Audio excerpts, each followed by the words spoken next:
नमस्कार, आप देख रहे हैं नवभारत टाइम्स ऑनलाइन और मैं हूं आपके साथ कुलभूषण राजदेव। वरुण गांधी को टिकट नहीं दिया गया और अगर वरुण गांधी की टीम की माने तो अब लोकसभा चुनाव वो नहीं लड़ेंगे। उनकी टीम ने बुधवार को एक मीडिया चैनल को यह जानकारी दी कि वरुण अपनी मां यानी मेनका गांधी के लिए सुल्तानपुर लोकसभा से चुनाव प्रचार पर पूरी तरह से फोकस रहेंगे। यूपी बीजेपी अध्यक्ष चौधरी भूपेंद्र सिंह का इस मसले पर कहना है कि वरुण गांधी को इस बार पार्टी ने चुनाव लड़ने का अवसर नहीं दिया है, लेकिन वह हमारे साथ हैं। उनके बारे में पार्टी नेतृत्व जरूर कुछ बेहतर और बड़ा सोच रखा होगा।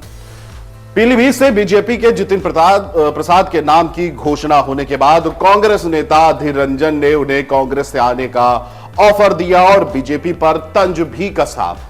उनके नाम में गांधी परिवार होने के चलते बीजेपी ने टिकट नहीं दिया है, यह कहना था चौधरी का।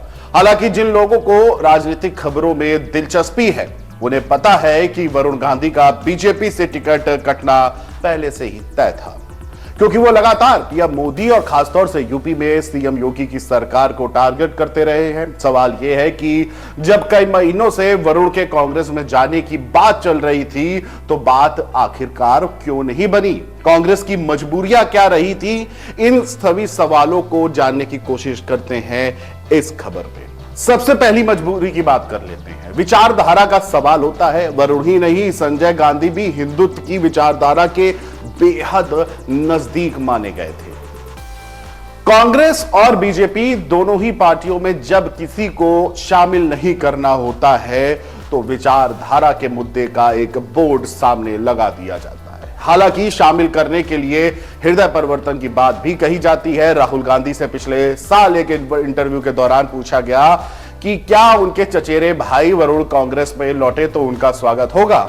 इसका जवाब देते हुए राहुल ने कहा कि हमारी विचारधाराएं समान नहीं है। राहुल ने कहा कि उन्होंने किसी समय, शायद आज भी, उस विचारधारा यानी कि बीजेपी की विचारधारा को स्वीकार किया और उसे अपना लिया। मैं उस बात को कभी स्वीकार नहीं कर सकता। मैं उनसे मिल जरूर सकता हूं, उन्हें गले लगा सकता हूं, लेकिन उस विचारधारा को स्वीकार नहीं कर सकता जिससे बात जुड़े हैं। मेरे लिए पूरी तरह से असंभव है। वरुण गांधी 3 बार बीजेपी की विचारधारा के साथ ही संसद में पहुंच चुके हैं और इसके साथ ही उनकी मां यानी मेनका गांधी लगातार सांसद और मंत्री भी बीजेपी की अगुवाई वाली सरकार में रही हैं।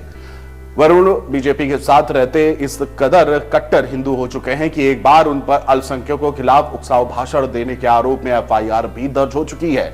वरुण गांधी पर पीलीभीत में एक बार चुनाव प्रचार के दौरान अल्पसंख्यकों के बारे में आपत्तिजनक भाषा का इस्तेमाल करते हुए भड़काऊ भाषण देने का बड़ा आरोप लगा था। उन्होंने इस चुनावी सभा में कहा कि यह हाथ नहीं है, यह कमल की ताकत है जो किसी का सिर कलम कर सकता है। गांधी के पिता संजय गांधी को भी हिंदुत्व के लिए समर्पित माना जाता रहा है। कहा तो यह जाता है कि लाल किले के पास एक मुस्लिम बस्ती को, जिसे दिल्ली में मिनी पाकिस्तान के नाम से उस दौर में जाना जाता था, उसे संजय गांधी ने जबरन खाली कराया था। प्रसिद्ध पत्रकार तवलीन सिंह ने अपनी एक किताब में इसका जिक्र किया कि संजय गांधी ने स्लम रिमूवल के नाम पर इमरजेंसी के समय यह काम किया था। इस काम की जिम्मेदारी उन्होंने अपने पसंदीदा अधिकारी जगमोहन मल्होत्रा को दी थी। ऐसा भी बताया जाता है कि जगमोहन ने एक मीटिंग में कहा था कि जामा मस्जिद के बीच सारी चीजों को हटा दिया जाए, मैं दूसरा पाकिस्तान नहीं चाहता। हालांकि जगमोहन ने ऐसी किसी मीटिंग की बात को नकार दिया था। ये वही जगमोहन है जो बाद में अटल बिहारी वाजपेयी की सरकार में मंत्री बने और एक बार फिर लाल किले के आसपास के अवैध कब्जों को खत्म करवाया था। अब दूसरी बात करते हैं। राहुल के हर प्रतिद्वंदी को जड़ में ही खत्म करना कांग्रेस पार्टी की बड़ी मजबूरी है। कांग्रेस में ऐसी रणनीति पर काम हो रहा है कि राहुल गांधी के सामने किसी और को शायद भी कभी उभरने का मौका मिले। यहां तक कि राहुल गांधी की बहन प्रियंका गांधी को भी उतना ही उड़ने दिया जाता है जहां उन्हें कंट्रोल किया जा सके। प्रियंका गांधी वाड्रा को कभी राहुल से अधिक हैसियत की बात छोड़िए, उनके बराबर का भी नहीं किया जाता है। और यही कारण है कि कांग्रेस अध्यक्ष पद के लिए शशि थरूर जैसे योग्य कांग्रेसी की जगह खड़गे के नाम को आगे बढ़ाया गया। कांग्रेस में ऐसे तमाम नेता हैं जो राहुल गांधी से भी अधिक योग्य हैं, पर उन्हें इतना मौका कभी नहीं दिया गया वे पार्टी के हीरो बन जाए और कल वो राहुल गांधी की ही जगह काबिज हो जाए। यही बात वरुण गांधी के साथ भी ठीक बैठती है। वरुण की योग्यता को कौन नहीं जानता। कहा जाता है कि प्रसिद्ध ब्रिटिश स्कूल हैरो का एंट्रेंस गांधी फैमिली में जवाहरलाल नेहरू के बाद केवल और केवल वरुण गांधी ने ही क्लियर किया था। ऐसे टैलेंटेड शख्स को कांग्रेस में लाकर पार्टी अपने नेता का काम क्यों खराब करेगी।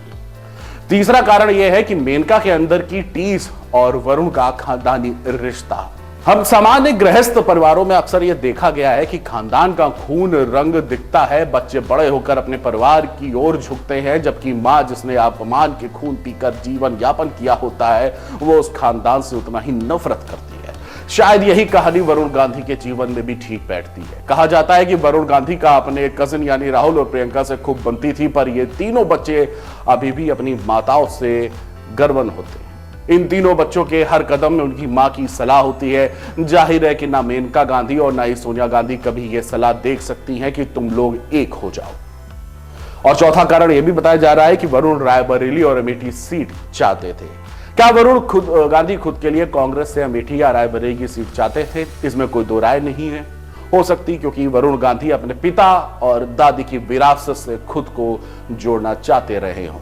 दरअसल गांधी परिवार ने कांग्रेस के गढ़ रहे चूंकि इन दोनों सीटों से अभी तक प्रत्याशियों की घोषणा नहीं की है। सोनिया गांधी के रायबरेली से चुनाव लड़ने से इनकार और राहुल गांधी प्रियंका गांधी के इन दोनों जगहों पर चुनाव न लड़ने की अनिच्छा के चलते लोग स्वाभाविक रूप से इन दोनों जगहों में किसी एक के लिए वरुण गांधी की डिमांड होने लगी थी। इसीलिए ऐसा समझा जा रहा था कि हो सकता है कि कांग्रेस वरुण गांधी के लिए रायबरेली या अमेठी से टिकट की घोषणा कर दे।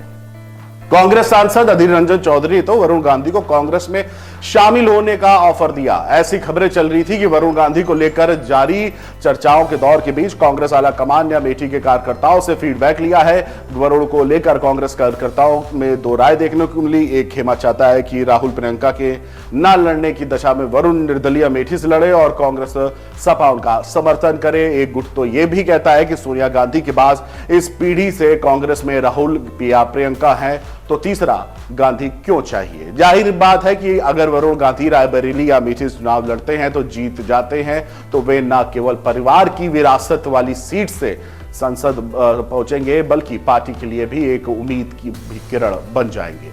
बस यही गलती वरुण गांधी के साथ हो गई है।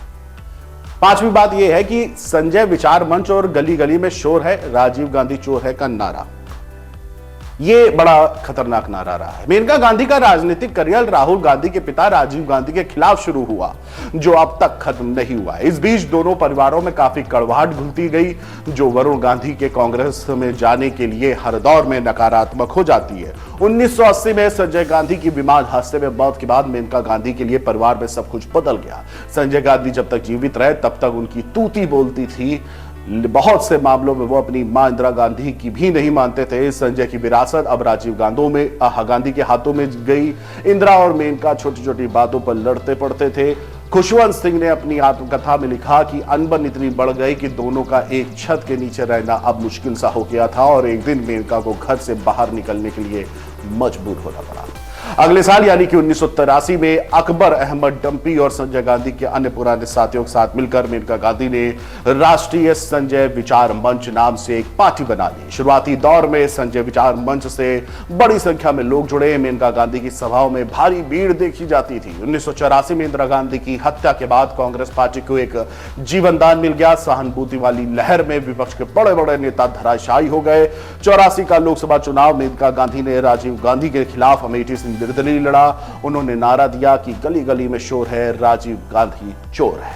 जाहिर है कि उस लहर में यह नारा काम नहीं करने वाला था और मेनका गांधी को हार का सामना करना पड़ा। इसके बाद 1988 में मेनका गांधी जनता दल में शामिल हो गई। 1989 में पीलीभीत से जनता दल के टिकट पर चुनाव लड़ा और सांसद बनी। आखिरी बात यह है कि सुल्तानपुर से मेनका का बीजेपी ने टिकट देकर दांव भी खेल दिया है। बीजेपी का दांव भी वरुण गांधी के लिए उल्टा पड़ गया है। बीजेपी ने मेनका गांधी को सुल्तानपुर से टिकट दे दिया। उम्मीद ये की जा रही थी कि इस बार बीजेपी से मां बेटे दोनों को टिकट नहीं मिलने की चर्चा थी। अगर ऐसा हुआ होता तो बहुत उम्मीद थी कि वे कांग्रेस बिना किसी शर्त के शामिल हो जाते, या यह भी हो सकता है कि वे निर्दलीय चुनाव लड़ जाते, पर ऐसा हुआ नहीं। अब जब मेनका गांधी को बीजेपी का टिकट मिल गया है तो उनका बिना शर्त कांग्रेस में जाने का कोई मतलब ही नहीं रह गया। इसका संदेश गलत जाता। बीजेपी ने ऐसा तीर चला कि अब वरुण के पास कोई मौका नहीं बचता कि वे बीजेपी का प्रचार ना करे और कांग्रेस का दामन थाम ले। तो कुल मिलाकर के हमने पूरी तस्वीर आपको दिखाई कि आखिरकार कांग्रेस में वरुण क्यों नहीं जा रहे, और अगर जा रहे हैं तो कौन सी वो मजबूरियां हैं जिसके चलते वरुण गांधी को कांग्रेस नहीं ले रही है। इतिहास पुराना है, पारिवारिक है, पार्टी वाला भी है। तो ये पूरी कहानी है जिसमें साफ हो चुका है कि आखिरकार कांग्रेस की क्या मजबूरी है और वरुण गांधी की क्या। फिलहाल इसके अभी के लिए इतना ही। देश दुनिया की बड़ी खबरों के लिए देखते रहिए नवभारत टाइम्स ऑनलाइन। नमस्कार।